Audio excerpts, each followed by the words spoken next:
More than perhaps any genre, sports games are released alongside a barrage of developer speak. FIFA 18 is no different. At a preview event, we were given a 40-minute walkthrough of jargon and bluster, but crucially, we then got to play several matches of the game's exhibition and journey modes. That gave us an actual point of comparison with last year's entry, FIFA 17, and with that in mind, I present 5 features that will actually make a difference in this year's FIFA.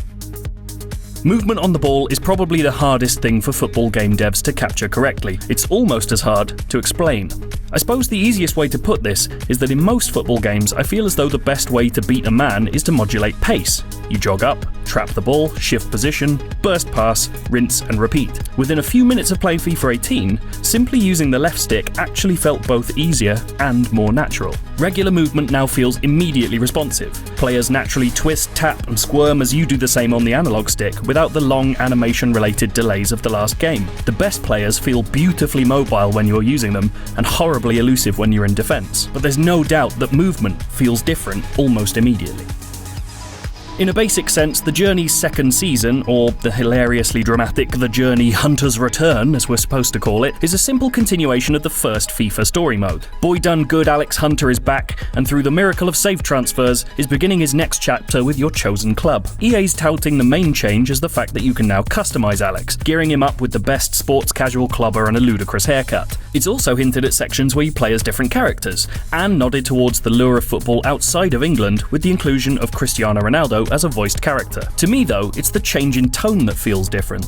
The first Journey was all about being in the ascendancy, a no-mark kid rising up the ranks, overcoming the sheer horrifying ignominy of having to maybe play for Aston Villa for a bit, to become loved by the nation. In my hands-on of the sequel, the first thing that happens to Alex is that 60,000 people boo his being subbed onto the pitch. There's a pantomime thrill to the idea of being a footballing hate figure and seeing how that plays out, and I'm very much hoping that that's the crux of Hunter's return.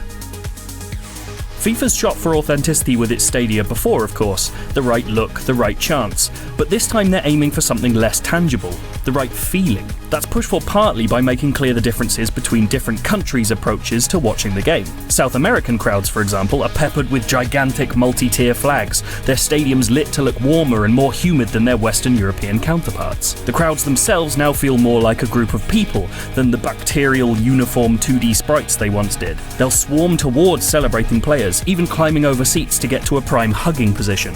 It looks almost unnerving compared to the stately, respectful crowds of old.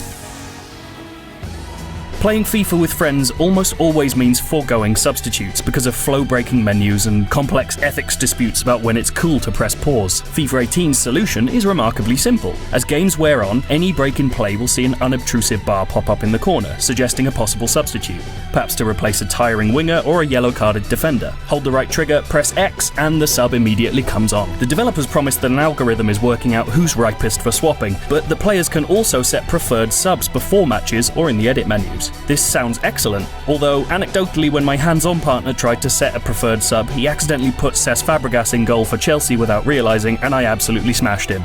Make of that what you will. Engine improvements are perhaps the most nebulous developer promises we're given each year, but EA has gone some way towards proving that its second year with Frostbite has really made a difference. During our presentation, a picture of Chelsea's Eden Hazard in FIFA 17 was flashed up, followed by the same player in FIFA 18, and the crowd actually gasped. Much is made every year of FIFA's perceived style over substance philosophy, but it's impossible to deny that there's some real substance to the style this time. FIFA 18's instant replay feature looks more like Uncharted 4's photo mode at this point, with beautiful lighting and depth of field effects playing across pitches full of immaculately sculpted, sweaty people. We'll have much more about FIFA 18 coming from you from E3, but in the meantime, if you want to check out more FIFA, you can see the reveal trailer of FIFA 18 or our review of FIFA 17 from last year to see what we got and what we're changing to.